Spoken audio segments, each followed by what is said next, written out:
हम अमीर तो बनना चाहते हैं, लेकिन क्या हम वो स्टेप्स फॉलो कर रहे हैं जिससे अमीर बना जाए?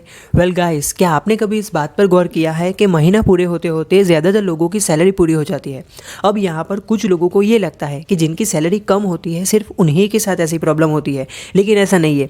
ये चीज़ 5,000 वालों के साथ भी होती है, 50,000 वालों के साथ भी होती है, और जो महीने का 5 लाख कमाते हैं उनके साथ भी होती है। लेकिन क्या आपको पता है कि ऐसा क्यों होता है?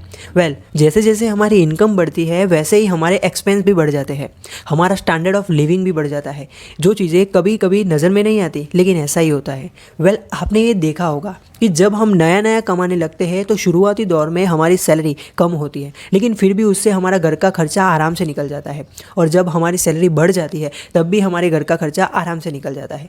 जैसे कि कोई इंसान महीने का 20,000 कमाता है, लेकिन उस 20,000 में उसके महीने का खर्चा आराम से चल जाता है, और जब वही इंसान 40,000 पर मंथ पर पहुंचेगा तब भी उसके महीने का खर्चा आराम से निकल जाएगा।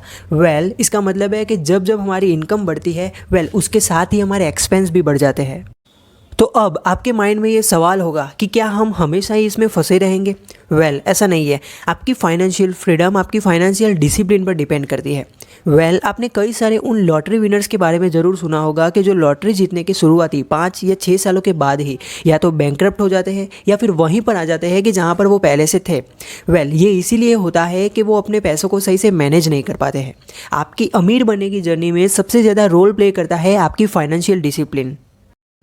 हम डिसिप्लिन के साथ अपने पैसों को कैसे सेव कर सकते हैं और अपने पैसों को कैसे मैनेज कर सकते हैं? तो इसके लिए सिंपली हम रूल ऑफ 50/30/20 का इस्तेमाल कर सकते हैं। इस रूल के अनुसार आपको आपकी इनकम को 3 हिस्सों में बांट देना है।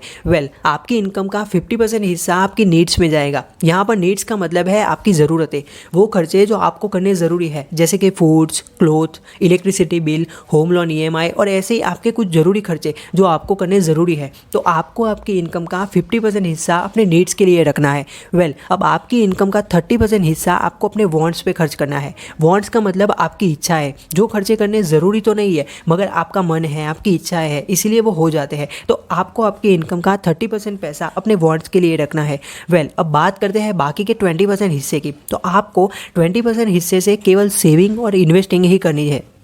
इससे होगा ये कि आप अपने पैसों को सही से मैनेज कर सकोगे और आप डिसिप्लिन के साथ सेविंग और इन्वेस्टिंग कर सकोगे। जैसे जैसे आप ये करते जाओगे वैसे ही आपको सेविंग और इन्वेस्टिंग की एक हैबिट हो जाएंगी और आप अपने पैसों को ग्रो कर सकोगे। और गाइस, आपको जब भी कोई एडिशनल इनकम मिले या फिर आपकी सैलरी इंक्रीज हो जाए तब आपको सेविंग और इन्वेस्टमेंट को बढ़ाना है। और गाइस, आप जितनी जल्दी सेविंग और इन्वेस्टिंग शुरू करोगे तो आपको उतना ही बेनिफिट मिलेगा। अब हम इस रूल को एक एग्जाम्पल से समझते हैं कि मान लो कोई इंसान महीने का 40,000 कमाता है। ये अमाउंट सिर्फ मैं एग्जाम्पल के लिए ले रहा हूँ, आप अपनी इनकम के अकॉर्डिंग ये कर सकते हैं। तो 40,000 में से वो अपनी इनकम का 50% हिस्सा मतलब कि 20,000 अपने नीड्स के लिए खर्च कर सकता है, और बाकी का 30% मतलब कि 12,000 उसे अपने वांट्स पे खर्च करना है, और बाकी का 20% मतलब कि 8,000 वो सिर्फ सेविंग और इन्वेस्टिंग कर सकता है।